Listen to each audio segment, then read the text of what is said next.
My name is Lillian Lavinia King. Moore is my maiden name. And I was born on the reservation at a home birth. And Why don't you spell your name so we get it right on the... my name is Lillian is Lillian. Lavinia is Lavinia, and King King, and my maiden name Moore is Moore. Yeah, I had it all right. Now, give me the names of your mother and father. My mother's name was Irene Metoxen Moore, and my father's name was Simon Frederick Moore. All right, do you remember your grandparents? I remember my dad's father. His name was Austin. I don't know what his middle name was, but Austin Moore. And his grandmother, my grandmother, I don't remember her. She was passed away already. Tell me what you remember about your grandfather. My grandfather? Was he a big man? Was he... Yeah, he was a real tall man, and he, as far as I can recall him, that I don't ever remember him working any place. I mean, he always was living with his children most of the time, with his daughters, or I would think he lived with us for a while, and when we were kids growing up. What would you estimate his age to be during those years? Well, I would, from when I remember him, I don't know, maybe 70s, because I think he was in his 90s when he passed away. Did he have a mustache or a beard? Yes, he had a mustache. Was there a color to that? It was gray. Now, do you know where he was from, or did he ever talk to you about, when... No, he never did, but my sister told me that he was born around Stockbridge. And Was he a member of the Stockbridge tribe, do you know? he belonged to the Brotherton Oh, the Brotherton. tribe. I see. He was on their rolls. What about your grandmother? Do you know if she was on their rolls too? No. She wasn't. I don't think she was, because she was from Germany. She was from Germany? Yeah, she was born in Germany. Okay. Now, tell me about, let's talk about your parents. Let's talk about your father first. My dad? My dad was always a very hard worker, and he was a tall man. He was over 6 feet. And he was a good provider. He provided our family really well. He always worked really hard. He worked in construction work. I think during the Depression times, I think he was working in the WPA. They started up President Roosevelt started this up to give people a chance to work so they could support their families. And I can't remember the year, but we my mother got land from the tribe, and when we went into farming then, my dad went into farming, and we moved over to our present location near Culbertson Road near Seymour. Is that in the 30s or the 40s? I think, let's see, it might have been the late 30s. And how much, is that what they called New Deal land then? Yes. And they got a piece of land? They had 40 acres, yeah. 40 they acres? got 40 acres. And that's what they farmed? Yes. Hmm. How many, approximately how many head of I think cattle to would start you out have? he only had about 8 or 10 cows. Hmm. And I think he reached a maximum of about 20 something, maybe 30 head of cattle. And at that time, were you still using a team of horses to? Yes, we do were the work? using horses. We he did all the plowing and stuff with horses in those days. I remember when we used to live in that other place when he had a horse. We had a horse, I know, because he used to plow up our garden, and we always had a good garden because my mother used to can all this vegetables and stuff to supply us during the winter, through the winter. They always made great big drums of sauerkraut and drums of pickles, and they put all carrots and all that stuff down in our basement, which was like it was more of didn't have no cement. Oh, like a root cellar? Yeah, it was more like a root cellar. Like that's where we kept all our vegetables and stuff down there. And my mother, she even canned meat that we used to cook that in the oven. And she used to make all that stuff to last us all winter. Now, during those years that you can recall, did you have water and electricity? No, we didn't. We used to have to haul our water from the neighbors when we lived in that house. Where I remember pretty well that we were raised there. We had to haul our water from the neighbors, and we had an outhouse. And there used to be a well in the back of our house, but you couldn't use it for drinking. It was like all lined with stone, and then there was just a cover over the top of it. And otherwise, we had to haul all our water. Now, your father, did he ever talk about his education? No. You don't know where he went to school then? No, I don't. Or how far he might have went? No, I don't know. Did he, could he read and write? Yes. Now, Yeah. Did he speak Brotherton? No. Not that I know of. I never heard him. Okay. Now, I also heard stories about your dad. He was a hunter, wasn't he? Yes, he was a great hunter. Tell me about that. Well, he used to go, I know he used to always go deer hunting. Every year, when the deer hunting season came around, they'd go up north and hunt, and he'd always be bringing deer home. He'd usually got one most every time. And he was a coon hunter, and he used to take all his grandkids with him. I know he got them all started on coon hunting. They used to go coon hunting every night. They'd be going, I don't know how late they'd be gone out hunting, but... Tell me about, what a coon hunt would entail. People may not know what they're about, they have dogs. They have these special kind of dogs that they train to chase the coon, and they'd have the dogs the dogs had the scent for it or something. I don't know. Anyway, they'd chase the coon and they'd get him treed, and they'd stand around the tree, holler around the tree till they came and shot him down, the coon down. I know your dad had a reputation all over about coons.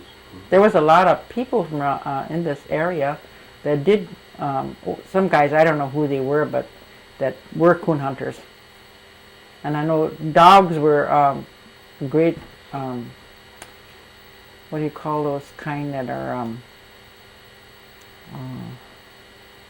can't think now, registered dogs or whatever. Special kind of dogs that they used for coon hunting. Breed. Yeah. Mm-hmm. I can't think of the names of the kind of dogs they had, but I know they had all kinds of dogs. My dad had about 6 dogs all the time around the house, out by the barn, like in that, I know you could hear them coming from way off. Yeah. Okay, let's talk about a little bit about your mother then. My mother? She was Oneida. Yes. Mm-hmm. She was born in Oneida. And do you know anything about her education? She went to Carlisle. When she was young, they sent her away to school. Or they had to go to these Indian schools. They took the children away from the parents, and I think she went to, I think she had mentioned she went to that school at Haskell? Not Haskell, the other one. Minnesota? The one it's in South Dakota. Pipestone? Near Pipestone. Flandreau. Flandreau. I think she went there too. They took the children away from their parents, I guess, and sent them to these schools. And from there, I think she went to Carlisle. She did go to Carlisle, I know, until the government took it over. And they were punished for speaking their language. I know she always told us that, because they couldn't speak in English. They could only speak Oneida, the Oneida language, or of their tribe. And she said they were punished severely for speaking their language. And she was a fluent speaker. Yes. She could speak really good English. And Oneida too. But she never taught us how to speak Oneida, our Oneida language.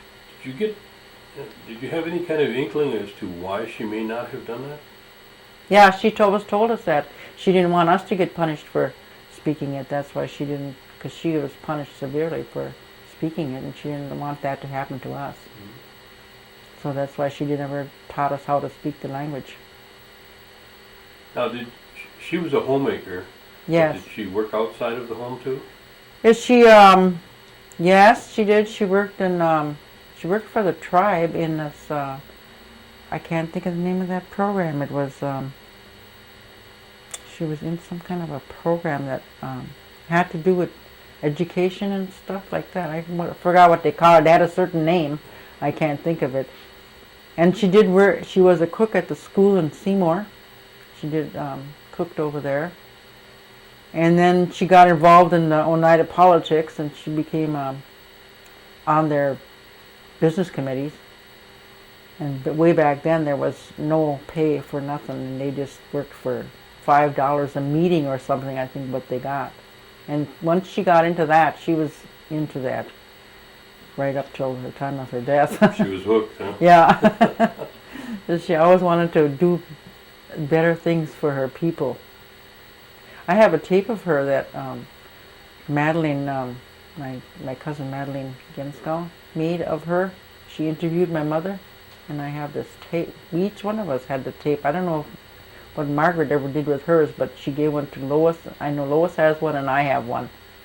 And she tells the story of her life in there, all the things she did. That would be good to make a record of Yeah. it and make sure it's used in the history of the tribe. Yeah, we have that. Mm-hmm.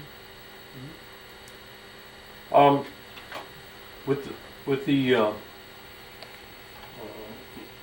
involvement in the tribal politics and tribal affairs, she was also involved in the church, wasn't she? Yeah, she was a very religious person. She was a Christian woman.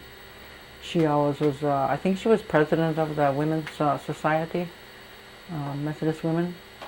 And I think she was an officer too of in the church part. I don't know if she was in their structure of their church. I think she was an officer of some kind. Because she was always involved in that, I know, in the church. Yeah, she was very religious. And that church, which church was that? Oneida Methodist Church. Now, let's talk about your brothers and sisters. Wait, Gordon, I have a question. Go ahead. We're still on the mom. Okay. Just because I know her name is plastered on a building in town. Was your dad alive when she got involved with politics? Yes, he was. And is there anything in particular that she was, and why is her name on the building? What did she do that was so important to the tribe, or why, you know? She became the chairman of the tribe, first chairwoman of the tribe. She became that. It was an honor for her because it was the first woman that was ever elected into become a chairman, a chairwoman. And we named that building it was the bingo hall first. It was just a bingo hall, and they asked us if it was okay if we named that building after my mother, because bingo was started by women. It was mostly women that were involved in the startup of bingo. And so they wanted to name that building after her because she was a tribal leader, famous tribal leader. And that's why they named that building after her. And my dad was alive then, and he approved it to name it after her too. Good. So, he was always in favor of anything she ever did for people. He'd always approved of what she did. So she had him behind her.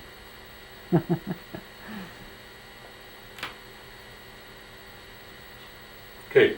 Um, your brothers and sisters. I had two sisters, Lois Paulus and Margaret Danforth. Margaret was the older one, and Lois is my younger sister. So you were in between then. Yeah, I'm the one in the middle.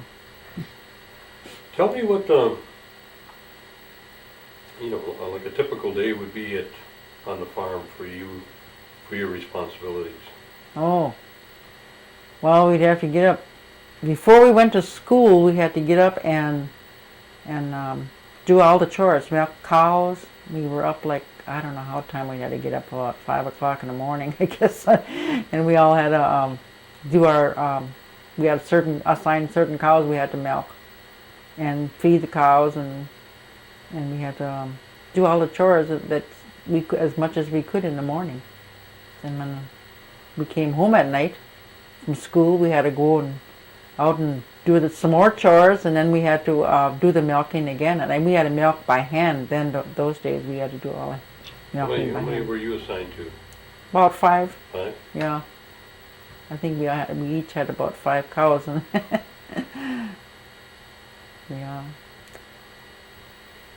Did you ever have the opportunity of running the team? The horses? No. No? I wasn't, I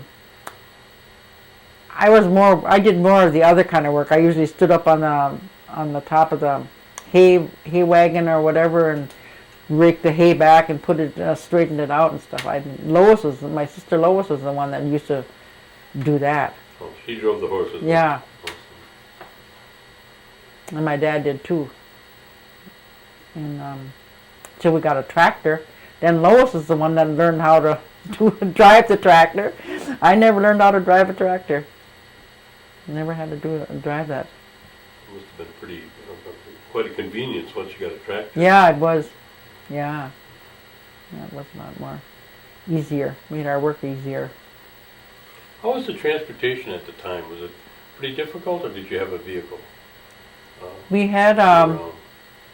let's see, I can remember in the wintertime, my dad, we used to go visiting in a sleigh. They had a sleigh with horses. The horses used to draw this, pull us on a sleigh. And we'd go visiting neighbors and relations around the reservation. Where did your parents shop? In De Pere.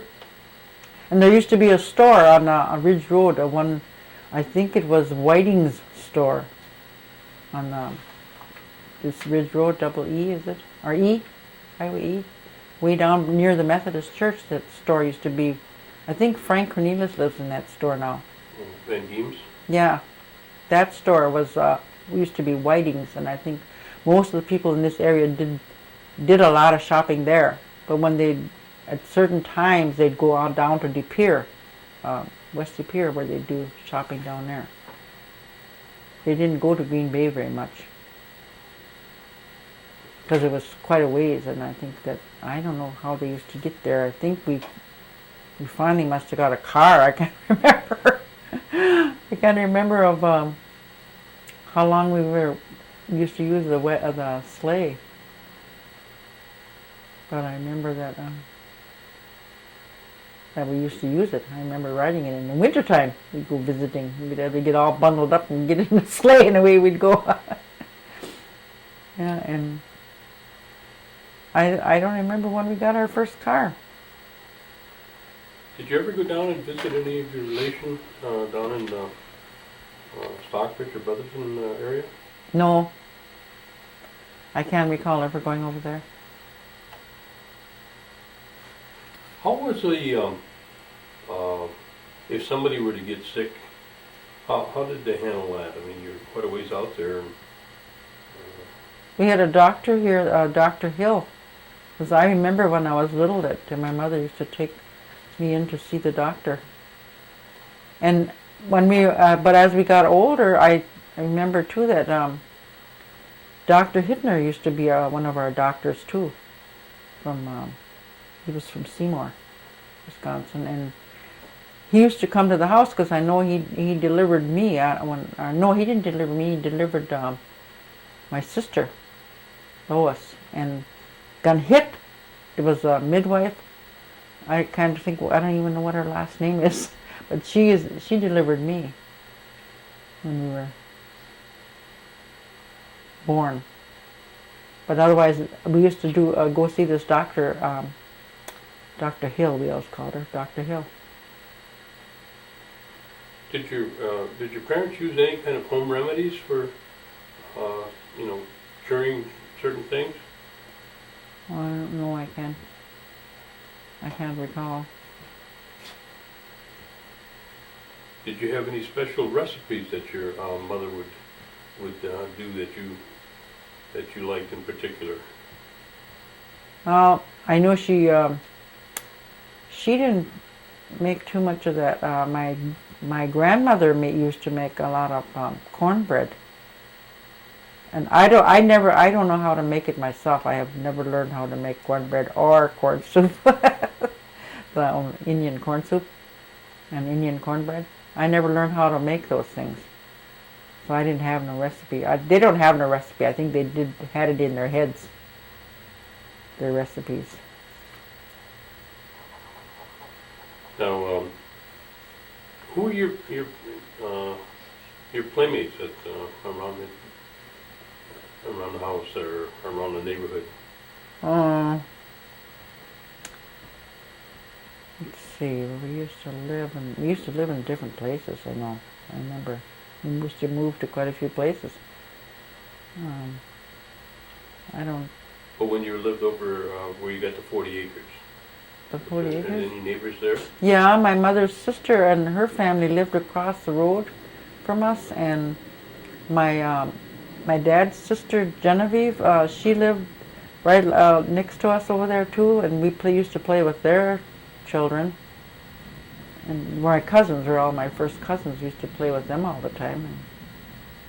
And we used to go skating in the wintertime with them, and played ball with them. But anything we could think of to play, we used to be over visiting each other all the time. I think that was about the only neighbors we had that was close for a long time around us. Tell me what a typical Sunday would be at home. Typical Sunday, well, we'd have to get up early in the morning, get ready for church. And we'd have to go to Sunday school. And then we'd go to church, and my mother would make a big dinner. We'd have a great big dinner after church. That usually was on Sundays. And then we'd do whatever we wanted to after that. What about the holidays that you have at home? Like Christmas. How was that? Christmas, that was always a big celebration too. We'd have a tree in the house, and we'd all get our presents. We'd get presents from Santa Claus. When we were little, we thought we knew we were getting it from Santa Claus. Yeah, we did all those things. Who was in charge of the tree? My dad. Yeah, we'd get the tree. And we didn't do much of the trimming ourselves. I think my mother and dad did most of the trimming on the tree when we were growing up. What about the other holidays like Easter? They were like about the same too. It was all family gathering. My sisters that moved away from here when they grew up, they used to live in Milwaukee. They used to all come home for Easter dinners. My mother would prepare a great big dinner. And that's the way we always celebrated our dinners with the family together on Easter and all the holidays. Did they gather holy water? No. They used to talk about it. As I grew up, I remember my mother saying that you could get up early in the morning before the sun and not speak to anybody. You could go to open water and get holy water. She used to tell us that. But we never did it. What about Hoyan? Hoyan, we used to go around to all the wherever we could, as far as we could walk. I guess we'd go and holler Hoyan at everybody's house, and they would give us donuts or whatever, oranges, sometimes apples. Those mostly donuts, though. And then Hoyan means Happy New Year. You're wishing them a Happy New Year.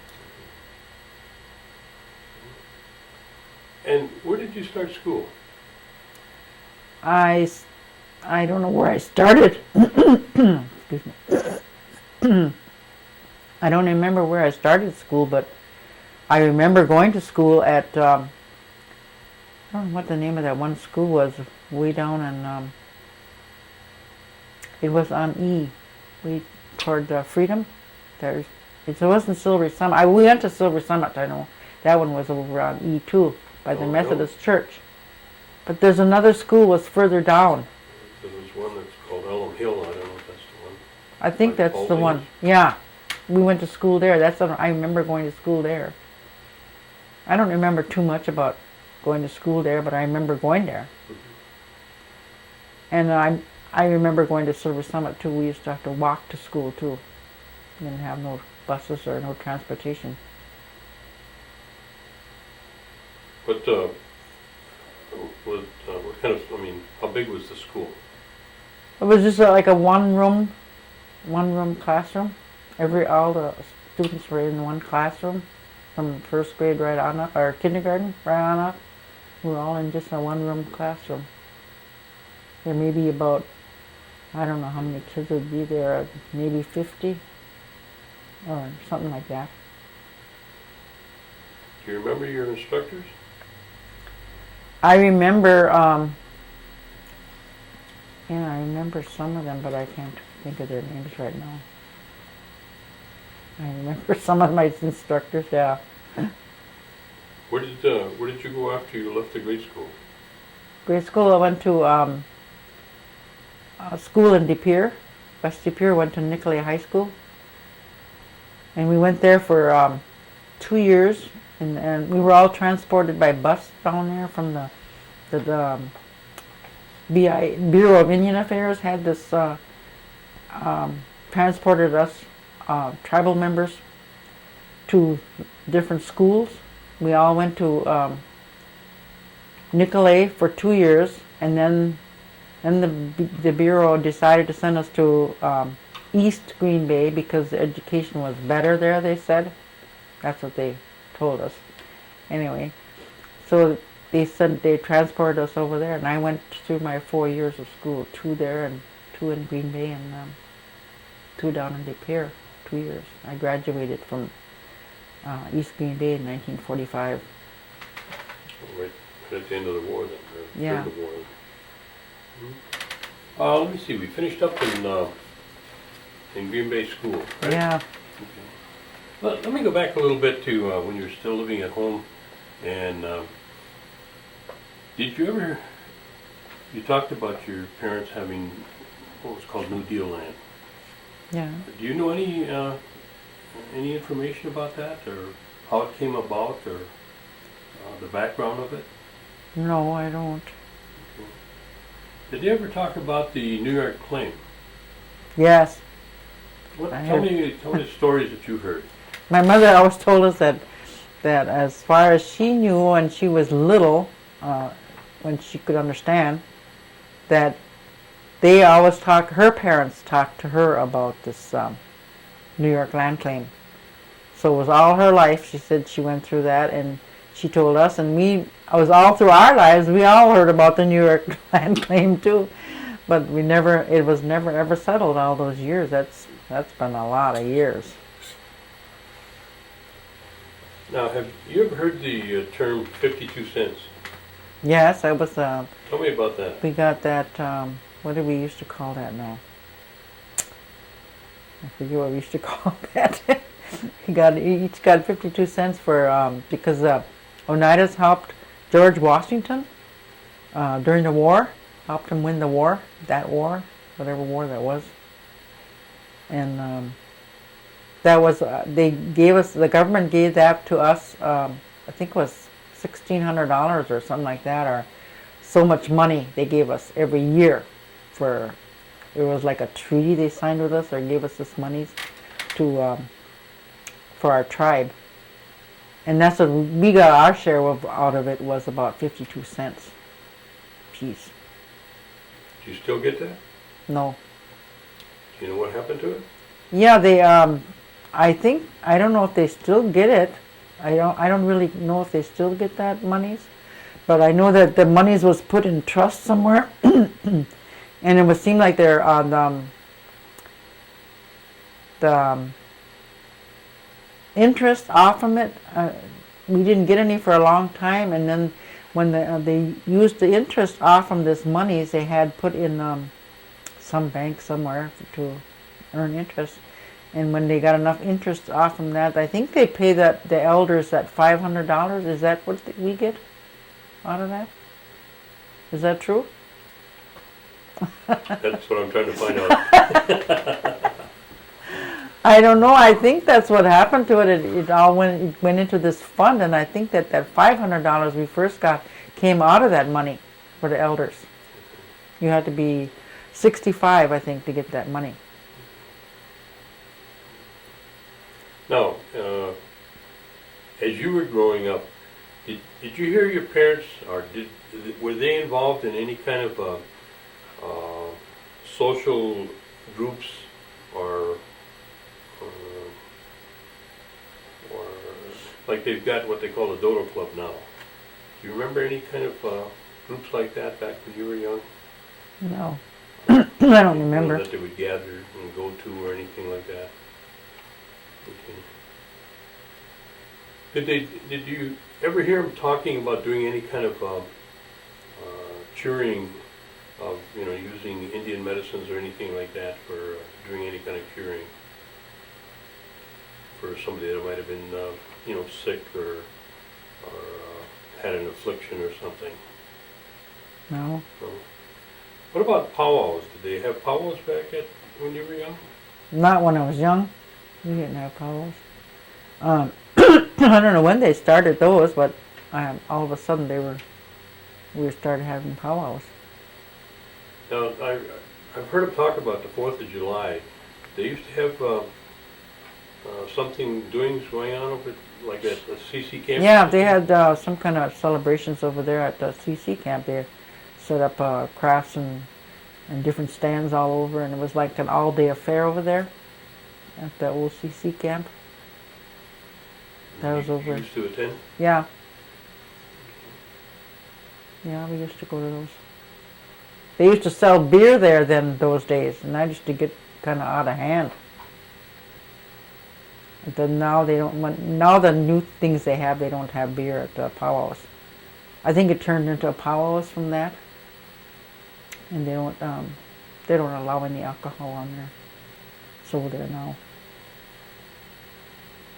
Now, when we talk about the CC camp, what are we making reference to? That was some kind of a program set up by the government. I think they recruited young men or young boys into that, and they used to send them to these camps somewhere, and they set that one up over by that what is that, Ranch Road? Is that Ranch Road over there? They set that one up as they called it that CC. I don't know what the name. I can't think of what the heck that stands for. I think it's Conservation Corps. Yeah. That was a program from the government. The only thing I can remember is that there used to be ball games that they used to have going on. Yeah. I think they had ball games at those gatherings we used to have on 4th of July there too. They used to have ball games all around at different churches and taverns up by Vandenberg. John Vandenberg, they used to have a team there too. I mean, they used to get into these leagues and go around and play ball. Did any of your family participate in those? Yeah, some of my sons were in these ball games, ball clubs. I think they belong to the one in Oneida. And I think Edwin, my husband, was involved with Little League at one time when they first got started, when the boys were little, because he used to help them coach. And he used to be in charge of the teams over by that old CC camp over on Ranch Road there, in that ball diamond. All right, let's go back to finishing in De Pere. What happened after you left, not De Pere, Green Bay? East, Yeah. graduated from there. And then what did you do? I when I graduated, after I graduated, used to work at Larson's canning factory.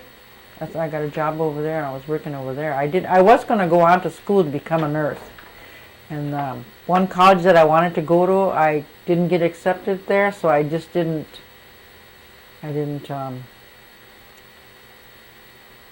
wouldn't go then, because I tried this one college and I didn't get accepted there because of I was low in my I didn't have very good grades in my chemistry. So I worked in Chicago too for I used to take care of this woman's kids. I did that. I didn't.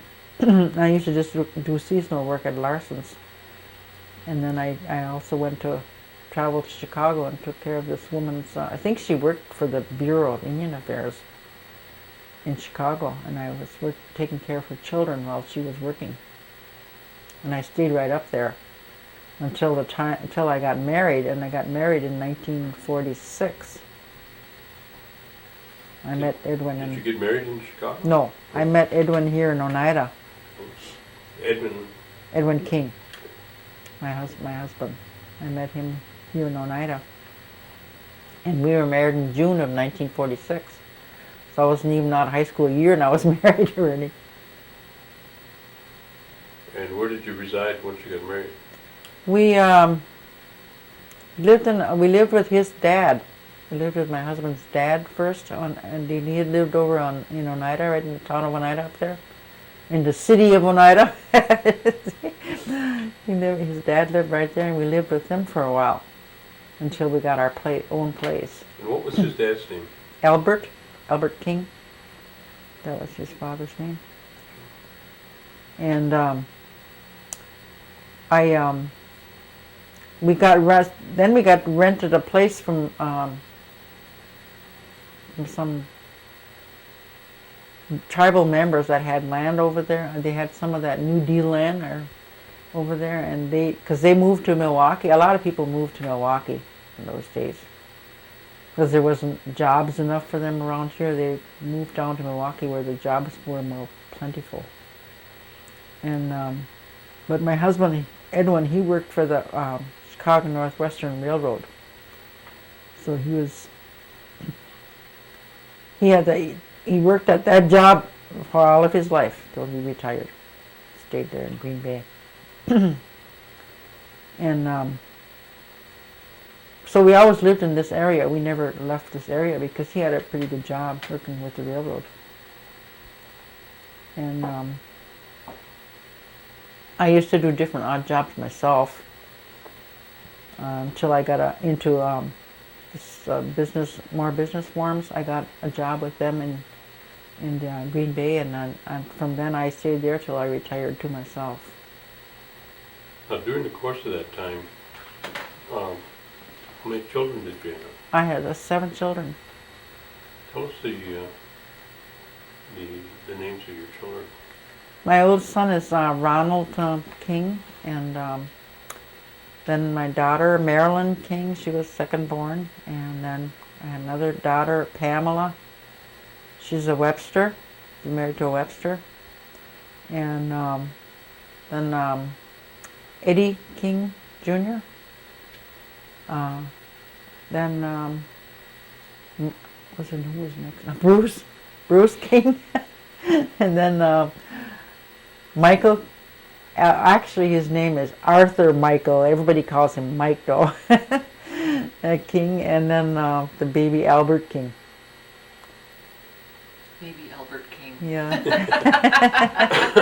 He doesn't like that when we call him baby. He goes, "Don't tell him I'm your baby," he always used to say. Well, now we got it on video, so. Yeah. Now, where were you residing at that time? We were all around in this area. Mostly where we live right now, over on Culbertson Road. We bought that house from the tribe, got it through the tribe, because these people that lived there, they used to rent to us, and they moved into Milwaukee. And you had to stay here if you wanted to keep your property or your land. So they sold us the house And I think we only paid about $100 for that house. And that was back in 1946 or 47. Must have been 47 around there by the time we got that place over there. And we've been there ever since. We got, we were assigned, we get land assignments from the tribe. And we got this 26 acres over there. It was all a wooded area. We've released some of it to different tribal members there. My son has some land right next to us. And Ron, my oldest son, Ron, had land in there first, and he sold it and gave it to his daughter after he broke up with his first wife. They sold their property, and he sold it to his daughter. That's who's living in there now, his them. And then we gave a piece to Greg Paulus. He has a piece of land in there. And the rest of it is all like, it's not really perkable land, it's low land. A lot of this land that was acquired for the tribe was land that it wasn't very good land wasn't perkable land, a lot of it, most of it. It was all like swamplands and wooded areas. What they call wetlands now, I suppose. Yeah. Let's pause here for a second and can we take a look at that picture of Ed? I'm rolling now. Okay. Where did you meet Ed? He came to my house. He came to our house, at our parents' house. He came with another guy over there. He said he was looking for some girls he wanted to meet. That's rather... Yeah. Nothing wrong with that, is there? Yeah, no. That's how I met him. And you found one, huh? Yeah. Tilt it forward just a little bit, if you would. There. Yeah, it takes the glare off. And he's from around Oneida. Yeah, he was born around in Oneida too. Mm-hmm. And what was he involved in? And you said he worked for the railroad all his life. Yeah, he was involved with his children. After we had our children, he was involved in sports. Because we had all these boys, you know, and we were involved in 4-H, which my mother had something to do to get that started. And at one time, I don't remember what the year that was now, but my children were growing up then. And then they got a basketball team started from that. And Edwin coached this basketball team, and most of his sons were on there, on that team. And they went on to win trophies and championships in that league they were in. They got into it. It was a 4-H league. They played different teams all around the area. And then when the summer times came around for baseball, then he got involved in that little league when his kids were growing up. And he never did coach the big guys in baseball, but he coached the guys in basketball. He had a team, basketball team he coached for many years, all while his children were growing up. And they won a lot of championships. And they had in 1996, they started one of these Hall of Fames, or they were trying to get a Hall of Fame started. I don't know how that's going now, but they took a picture of Edwin. I had get an old picture of him, and they made a bust of his head. I don't know how they did that, but it's on. We have a plaque on it. I got it hanging on the wall at home, and they entered him into the Hall of Fame in July of 1996. That's a good point to put the picture. Okay. Now, he was into a lot of sports and little hobbies and Yeah. Golf. Yes, he was into Golf Association too. He belonged to that. I know they started a boxing. He wasn't involved in that boxing very much, I don't think, though. But I know they do. They did have boxing around here. I think they still do. Now, you say you worked at more business forums, and how many years you worked there? I worked there 25 years. 25 years. I retired from there. Okay. The reason I really retired was because my husband got a stroke in 1991. And Edwin is still in a wheelchair from that time on. He had he couldn't. He lost his right side, got paralyzed, and he lost his speech, and he hasn't been able to communicate very well ever since then. And he's been in a wheelchair all those years. It's about 11 years ago now. So that just cut him out of everything. I mean, all the sports that he was so involved in before. Even when you retired, if I recall, you still were very active in the bingo operation, weren't you? Yes, I worked. Well, I worked two jobs. I worked at the More Business Forums, and then in the evenings I was on the. Well, it started out like a bingo committee, and I was on this committee, and then when they started, when you got on the committee, you had to take your turn to run the bingos.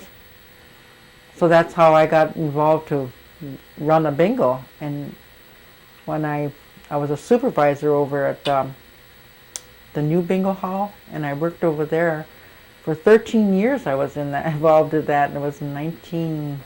When was that? I was involved when they were at the Civic Center over here. I was involved in a bingo then. I don't remember what year that was now. It was about 1974, 75. I think they started at the Civic Center. 70, I think 76, the year my mother died. I think that's the year they started that bingo. I think that's when she passed away. Mm-hmm. They started bingo that year. But I wasn't involved in it right away. I think it was maybe a couple of years beyond that. Because I worked for bingo about 13 years while I did my other job. But I had to retire both of my jobs when Edwin got his stroke, so I could bring him home and take care of him at home. And but you were very active in the operation of the bingo at the. Yes. It's called the Irene Moore Activity Center, which is named after your mother. Yes. Mm-hmm. I was involved over there for. Well, I worked for bingo for 13 years until I retired. Well, it grew considerably then. Yeah, it was. Well, when we first moved over to the Airport Drive over there, when they built the new bingo hall and the one that's named after my mother, Irene Moore Activity Center, they had built it for 800 people. Because I think we used to have about 400 people or 500, the most I think we could get in the Civic Center.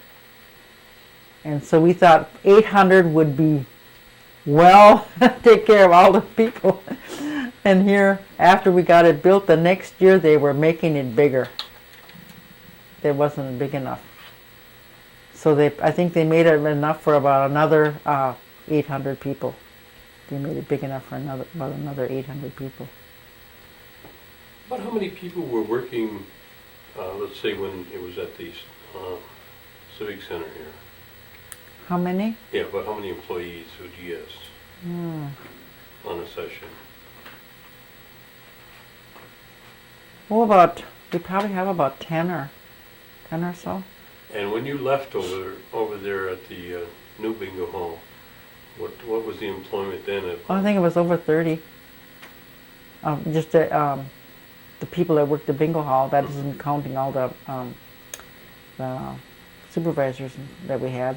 But if we counted them all up that were involved. But for a session, we'd probably have about 50 people. Plus all the background people. Yeah. So there was other grew things that they considerably. ran there too. Yes, it grew. It just grew way out of control. But it was a lot of fun though, wasn't it? Yes, it was fun. It was a fun bingo, and it was people were treated like family. We treated them like family, and they liked that because we took them right in as part of our family. Is what we did. We treated them really good, and they nowadays they said it's changed so much. I've talked to different older people that used to come to bingo, and they say that it has changed so much that it's just like a business now, and they don't care about you anymore, how you are doing, and like we used to treat them. They don't get treated that same way anymore. They said it's turned into more of a business.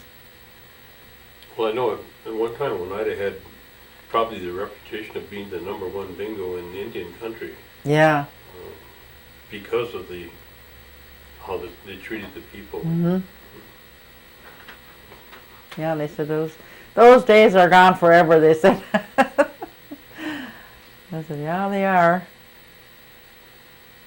Yep. Now, you have, how many children again? 7? 7? Out of those 7, how many grandchildren did this I come have- about? I don't know my exact amount anymore now, but I got about 30 some grandchildren, and I think I have more great-grandchildren now. I got about 35 great-grandchildren, I believe. How do you do it when or don't they all come at the same time? They don't all come, but I do have gatherings at our house. In fact, tomorrow, Thanksgiving, we're having a gathering at the house. But some of them aren't all coming. Some of them are going somewhere else, and they go to their other families too. With the ones that they're all married, and they go to their own families. They have to go to their spouses, or their, what do they call that? Their significant others. They have to go to their families too. So they either divide up. Half will go there, and half will come up our way. But that's how we do it. When do you start preparing for Thanksgiving then? I started this morning already. Yeah. Well, I've been started already last How week, many but pies you got made already? I didn't make any pies. I told them I'm not making any this year. But I set my dough already for sweet rolls I make, and I'm gonna told them to my family. They always want to bring something. They want to help, bring something to eat tonight. Told them, you bring all the pies this time, and I'll do all the rest. And then I get my granddaughters come and help me. They come and help me when they can, and help me cook, get stuff ready to cook. How many turkeys you gonna go through tomorrow? Just one. Just one? Yeah. Oh, you have so much other things that... Yeah, we have so much food. I cook so much food. I cook like mashed potatoes and sweet potatoes and rutabagas and baked beans, and we have all kinds of jellos and sweet rolls, and the turkey is about 21 pounds, I think, is what I'm making. I usually make about that big a turkey. And then don't eat all the turkey up. You're making me hungry just listening to this here. What's your favorite recipe? Baked beans. Baked beans? Yeah. Oh, yeah? I'm famous for my baked beans. Oh. What about your bread, too? You do quite Yeah, a bit of baking? I don't anymore. I used to bake a lot of bread, but I don't do that much baking anymore. Mostly when we have some big dinner or something, then I bake up a bunch of sweet rolls instead of buying them. Now, I know you're limited, but with Ed, being Paralyzed? not being able to move Yeah. around, do you get a chance to make any trips or go Well, we go camping? Or we do it every year. We go out, take vacation. We go with some of my children. We rent a cottage up north someplace, and we go there for a week. We've been doing that now for 6 years, I believe. So it gives us a chance to get away, and then we're with some of our kids that want to go, some of their families and their families to go. It's really nice. It's nice to get away. You said you've been in and around Oneida for a whole lot of years, and you've seen it come from one point to various other points, during the course of that time.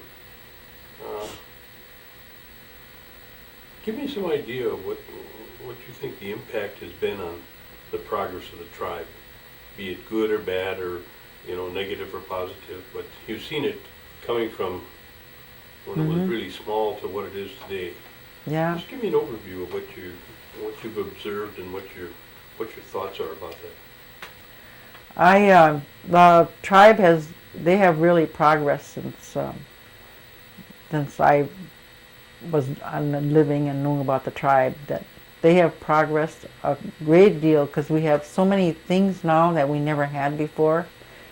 We have all these enterprises, and we have a nursing home and a beautiful health center, new health center, and we have this big casino and bingo hall over there. And but the thing that